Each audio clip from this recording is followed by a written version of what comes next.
I woke to the well rope frozen stiff, and my grandson's cup stayed dry.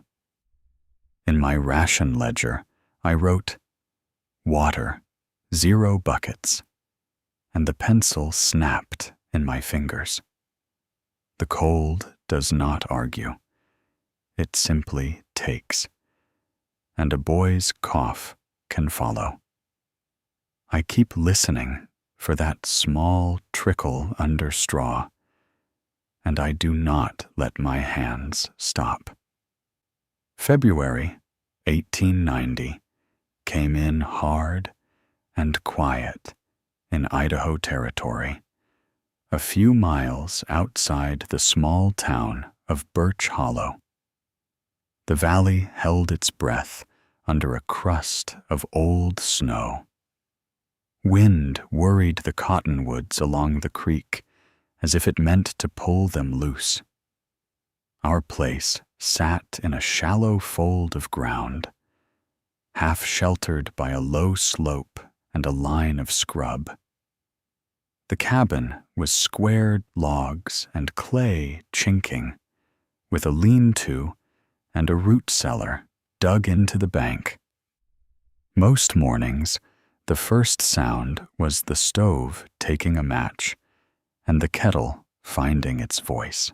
And that morning, before dawn, there was nothing at all from the well.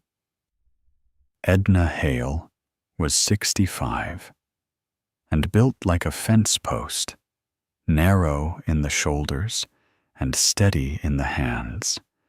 Tommy was 8, long-legged, and always listening, even when he pretended not to.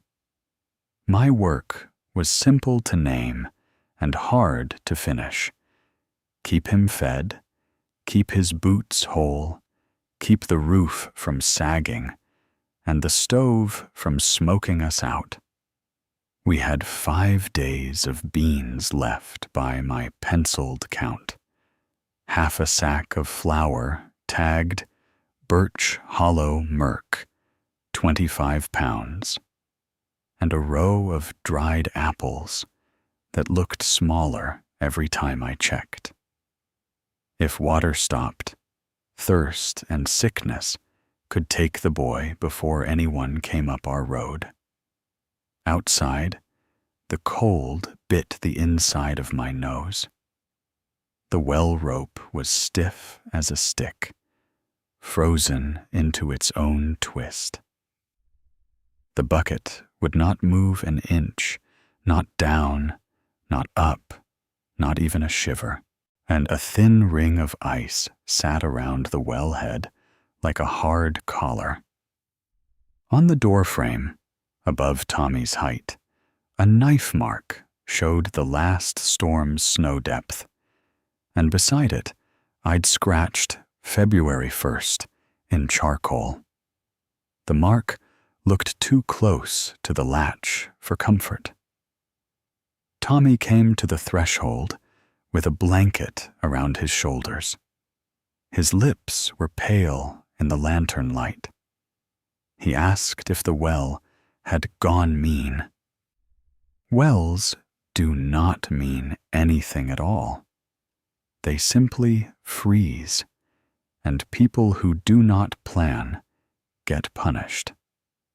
Behind the cabin, the bank was steep enough to keep wind off one side, and that was where I kept the cellar door.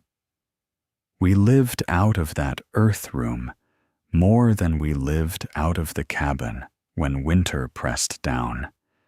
Potatoes sat in boxes, turnips in a pit of sand, and lamp oil in a tin I guarded like it was gold.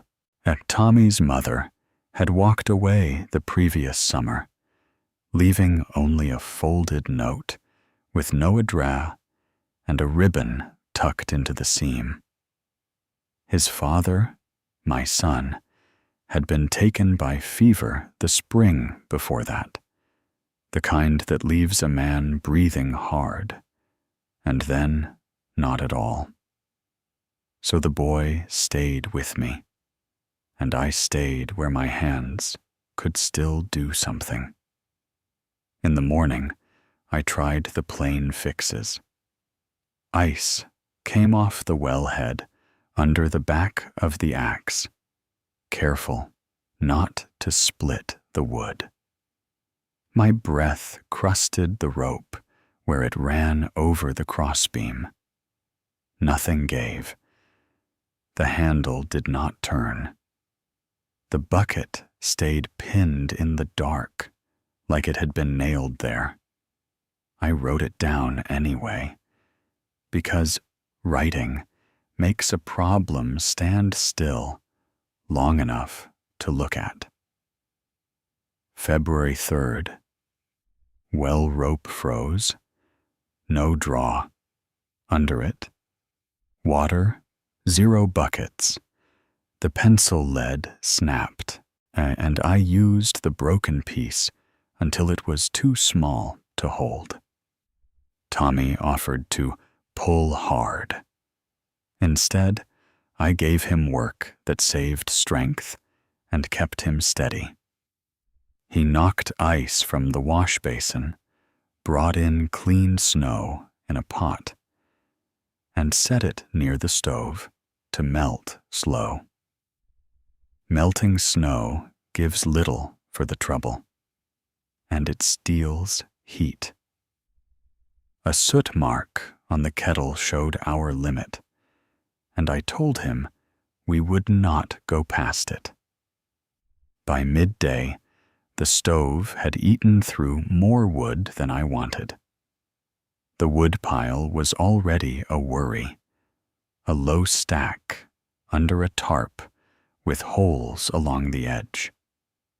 A note tacked beside the stove read, "Flue patch 1015," from the repair I made with stovepipe and clay the week before. Warmth is always rented, never owned. I set my palm against the pipe to feel the draft. Then I made a choice that would spend time and calories. There was a seep below the slope, a place where the ground stayed darker, even in winter. I had noticed it in autumn, when the grass there held green longer than it should. If the well would not give, I would take what the hill offered. Scarf over my mouth, I took the shovel, the small pry bar, and 2 empty grain sacks. Tommy wanted to come. I sent him into the root cellar room, where the air was still, and the earth held some warmth. To keep him from following, I gave him a task with countable steps. "Patch your left boot," I said. 16 stitches on the heel. Write the count on scrap paper and put it under the lamp. His eyes went wide, then serious. Counting keeps a boy from thinking too far ahead.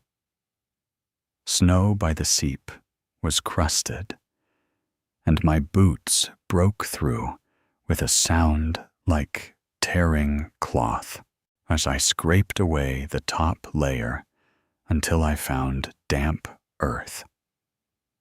Then I laid my ear close and listened. Under the hush of the wind came a faint trickle, the smallest promise. Stone was everywhere on our place if you knew where to look.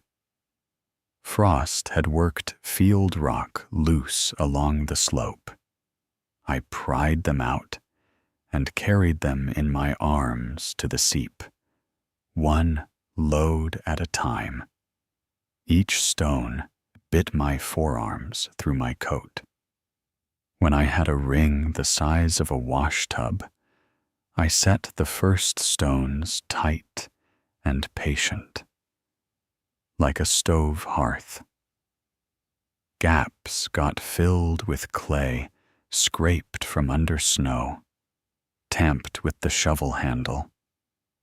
The seep began to collect. A cup, then another. I chose a flat stone and cut a shallow notch into it with the edge of my hatchet. A charcoal line beside the notch read water level. It was proof for me, so I could see if winter was stealing what little we had. Planks went across the top, old fence boards pulled from the lean-to.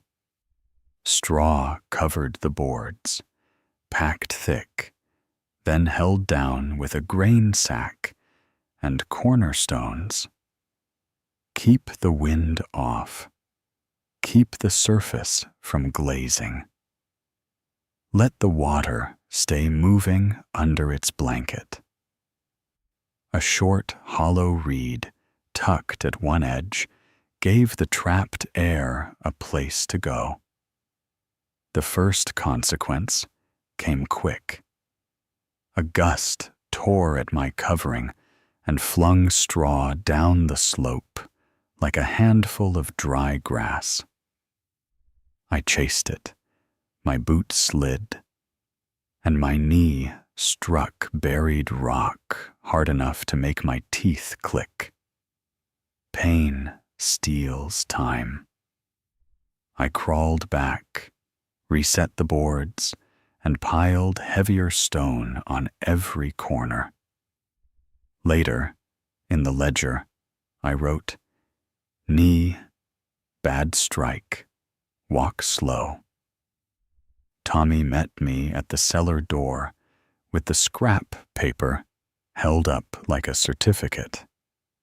16, he said, and his heel patch looked like a quilt. And I nodded, poured him half a tin cup of melted snow, and made him sip slow. He wanted more. I said no.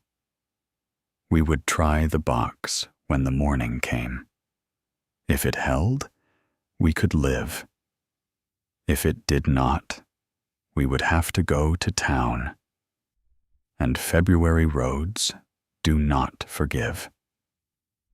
After midnight, the wind changed. It turned sharp, with a rattle in it like dry corn. The roof creaked. The stove ticked as the metal cooled. Tommy coughed once, a dry little thing, and I sat up to listen for the next. A teaspoon of honey would coat his throat, but honey is trade, and trade is survival later. So I held back and watched. Before dawn, I went out again. The sky was the color of a bruised plum. Snow squeaked under my boots like it was made of glass. The spring box sat under its stones, a low hump of straw and board. I pulled back a corner. Under the boards, the basin still held water.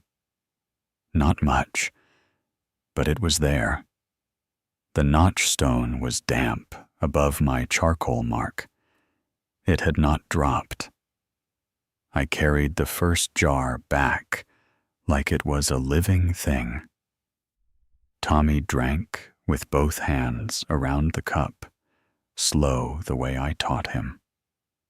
Color came back to his mouth. Then he tried to smile, and it looked tired, but it was there. In the ledger, February 4th, spring box holds, 1 jar by dawn.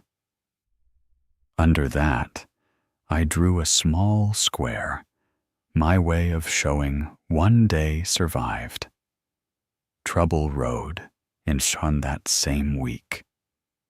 Mr. Crowley came up our track on a sorrel horse, coat too clean for this weather. He called my name as if he owned it. Crowley said he'd seen my tracks and that the Seep was his line. He said the ground belonged to his grazing lease, and water rights were no small matter. My stone box, he claimed, was an improvement on his property. As I stood in the doorway, with the axe handle in my hand, not raised, just present. Tommy stayed behind me, close enough I felt his breath on my back. Crowley held out a paper folded in thirds, a notice demanding payment if I used the Seep. He spoke of law the way cold speaks of night. I answered without lifting my voice. A child needs water more than a cow needs an argument. Crowley laughed and said the law did not care about children. So I showed him what I had. A trade chit from Birch Hollow Mercantile, pinned to the shelf, reading, Hail, paid in full, 2-pound nails, 1-pound lamp wick. The tagged flour sack still carried the store stamp. A ration ledger page held the water entries and the knee note. Proof is not only for courts. It is for men who pretend they see nothing. He rode off with his paper still in his hand, but the pressure stayed in the air, settling like frost on the inside of a window. The next morning, the box had a thin skin of ice at the edge. It cracked under my finger, and the risk changed shape. A steady trickle can be choked if wind finds a seam. So I changed the seams. I dug a shallow trench from the Seep to a small hollow closer to the cellar door. 8 paces. Stones lined it. Clay packed the sides. Boards covered the top. Straw piled over, making a sheltered run. The water did not have to travel in open air. It could move under a roof. Tommy helped by carrying straw in his small arms. He complained once, then stopped when he saw my face. To make the work lighter, I told him about my own mother measuring flour by the sound in the sack. Not a grand tale, just a way to keep a boy's mind from staring into fear. And a crock set in the hollow became our little catch basin, covered with board and cloth. I refreshed the charcoal line on the notch stone. February 6th, level steady. Then I cut a new snow mark on the door frame, higher than the last. The storm was coming whether we were ready or not. The ice storm hit early 2 days later. It fell like glass. Branches snapped under it with small reports. The roof took weight and groaned. A limb punched through the tarp over the wood, and our stack began to glaze. Visible consequence did not wait. The covered run iced in one place where straw had slumped and left too much airspace. When I lifted the board, the channel held a hard, white plug. Tommy's cough deepened, and his cheeks flushed, then cooled. I boiled what little water we had and poured it over the plug. A thin stream had heat met ice and made steam that smelled like clay. Then the plug shifted. With the pry bar, I cracked it, careful not to break the stone lining.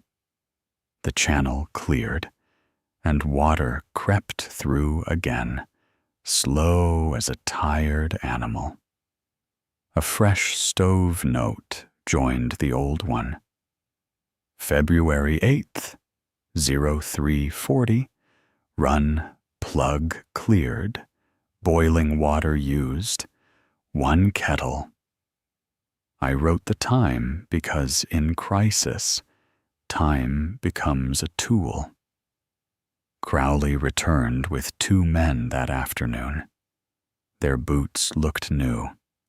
They carried nothing but their hands, which meant they meant to use them. Crowley pointed to my spring box hump and said he would have it pulled up. The storm, he claimed, made it unsafe. Men like him can call cruelty a safety measure. I stepped out and planted my feet. Tommy stood in the cellar doorway with a scarf over his mouth. I held up the ration ledger and read the entries, not as a plea, but as a record. First, February 3rd, well froze, water 0. Next, February 4th, spring holds, 1 jar by dawn. And February 8th, 03040, cleared ice plug, 1 kettle. Then I showed the trade chit again, and the tagged flour sack. One of Crowley's men looked away. The other shifted, like he did not want to be the first to step forward. Crowley's face reddened. He said words about women and property. I answered with the plainest thing. If you break that box, you will be the reason he gets sick. Not dramatic, simple fact. I told him Reverend Pike would hear of it by nightfall. And I added, quiet, so will Mrs. Danner at the Mercantile. Crowley knew what that meant. He left without touching the stones. Before we left for town, I dealt with the wood the storm had spoiled. Ice makes a log burn slow and smoke heavy, and smoke settles in a child's lungs. So I brought armloads of split kindling into the root cellar room and stacked it on slats to dry. A windbreak of boards went up on the lean-to side, tied with rope and weighted with stones.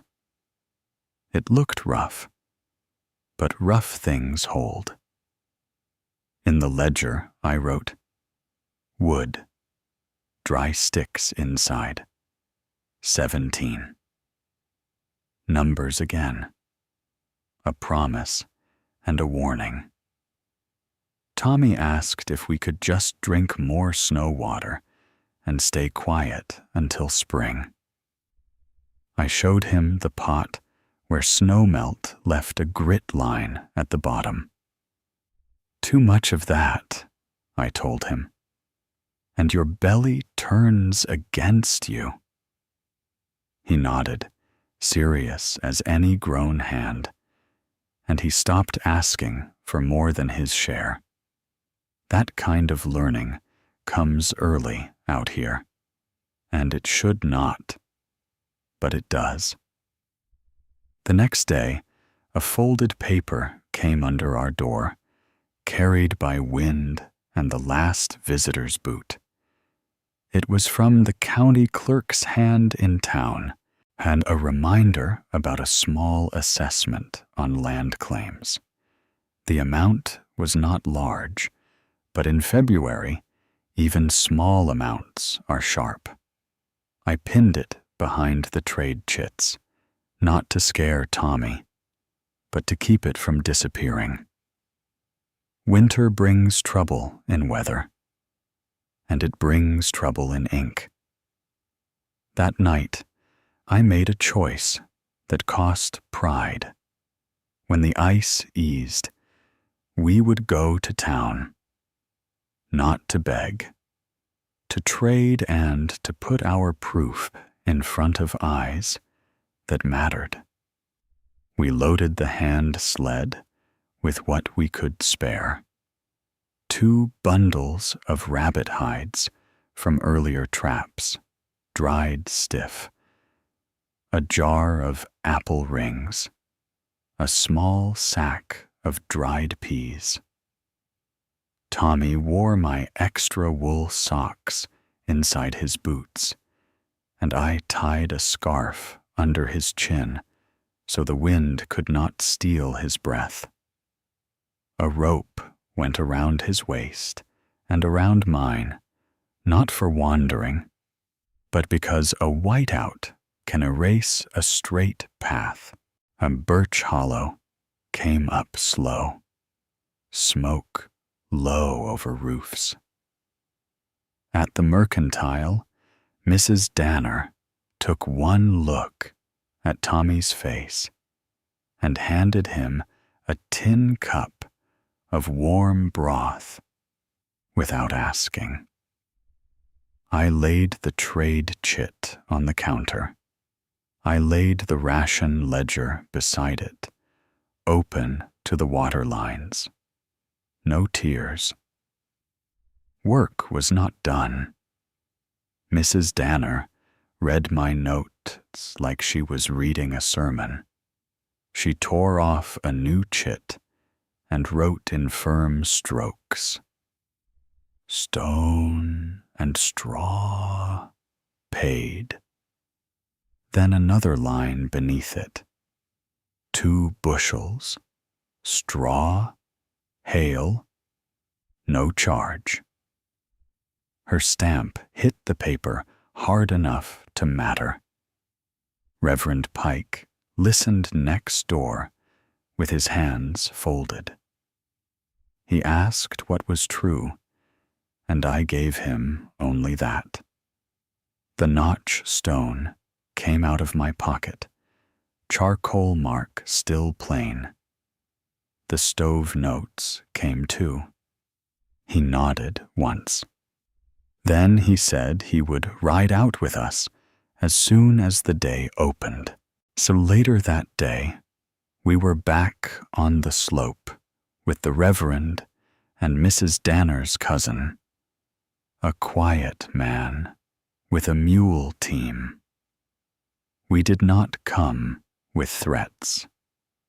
We came with witness. Crowley arrived late, already shaped for argument. Then he saw Reverend Pike and changed shape. He called it a misunderstanding. He said he only meant to keep things orderly. Orderly is what people call it when they want to control what other folks need. The Reverend told him in a voice like settled snow that water taken from a child is not orderly. Mrs. Danner's cousin pointed out the boundary stake half buried under drift and said Crowley's line was not where Crowley claimed. Crowley swallowed pride because he could not swallow facts. He said he would let it be until spring. He said it like a favor. No one thanked him. The blizzard came the following week, and it came in earnest, white and constant, taking the world down to arm's length. We stayed in the root cellar room for 3 days straight because the cabin above shook under gusts.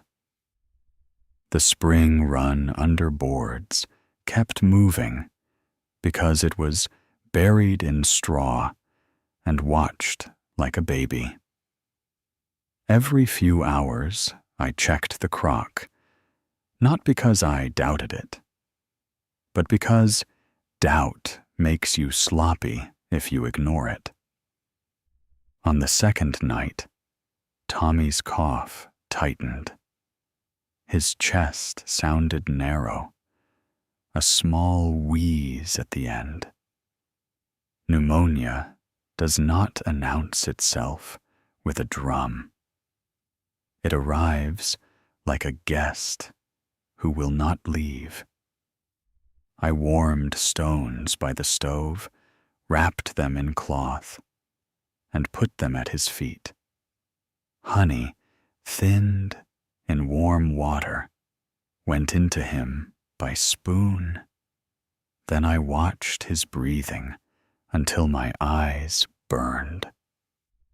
Morning brought frost inside the cellar doorway. The draft had found a crack and was turning our breath into beads on the wall.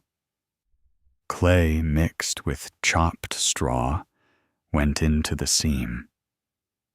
A strip of old blanket got nailed over it. It held.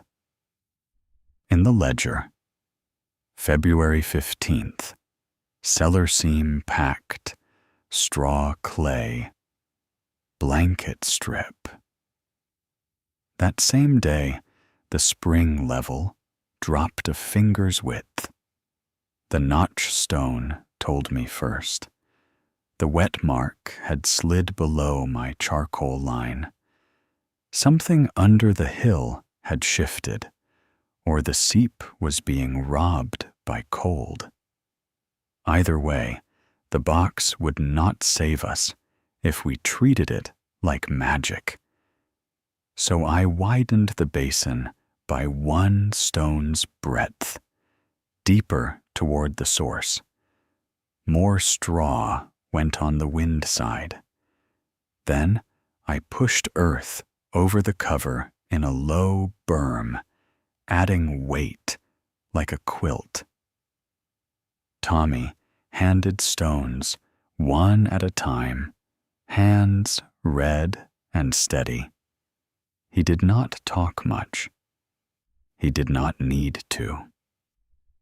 By the third day, the wet mark climbed back to my charcoal line, not because winter grew kind, because we refused to let it take the small things. I made a ledger mark.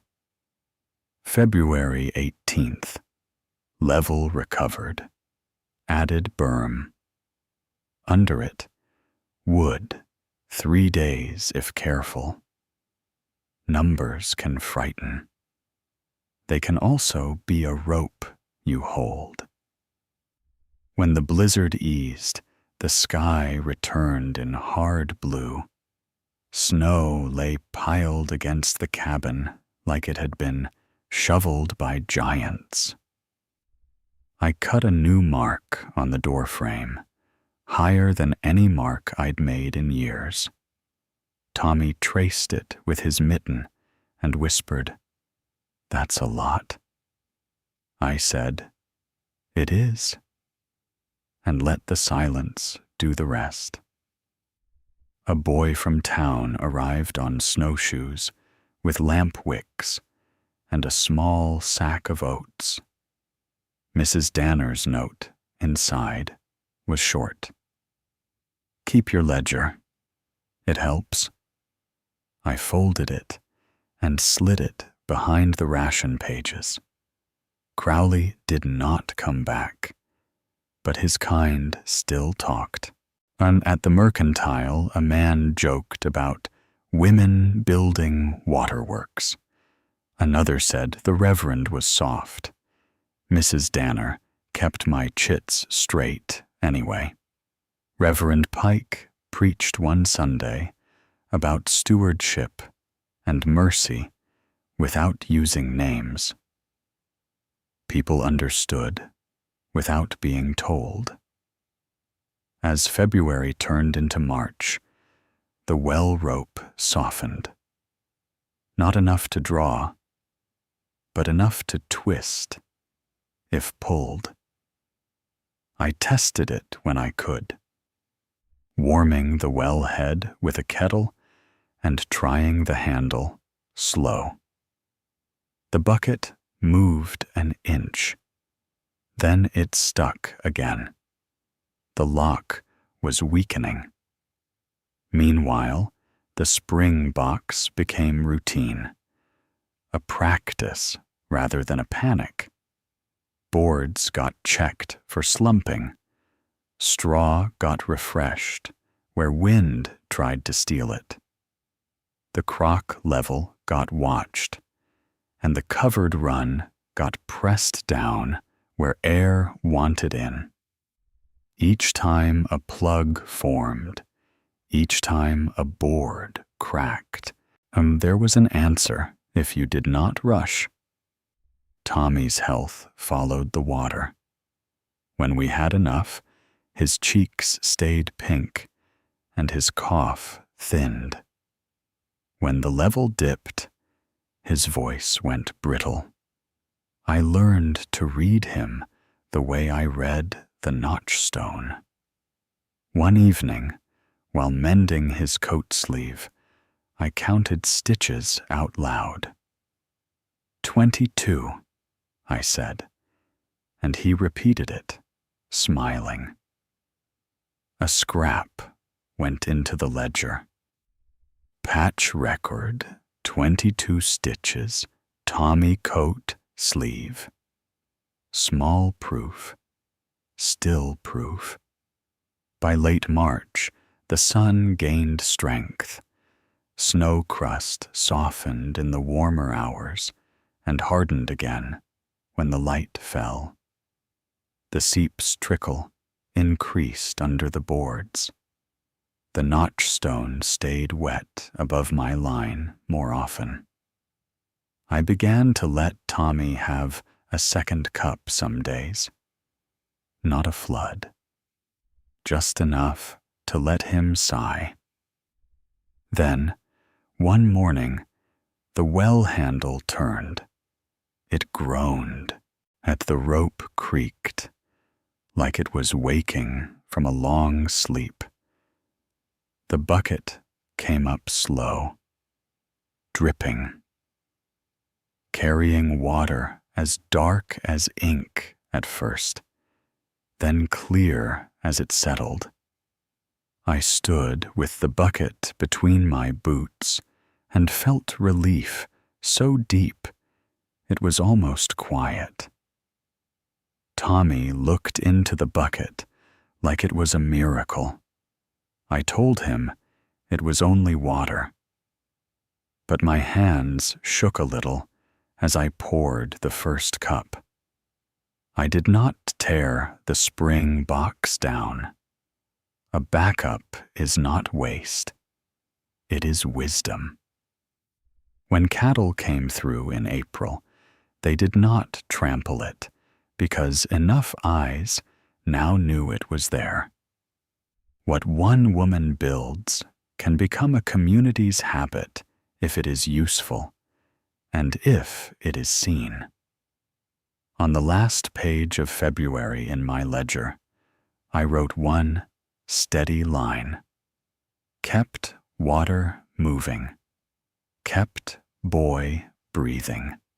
Kept winter from deciding everything. Then I drew 3 small squares, as one for each week we might have lost. If you want more frontier stories like this, please like, subscribe, and share this channel.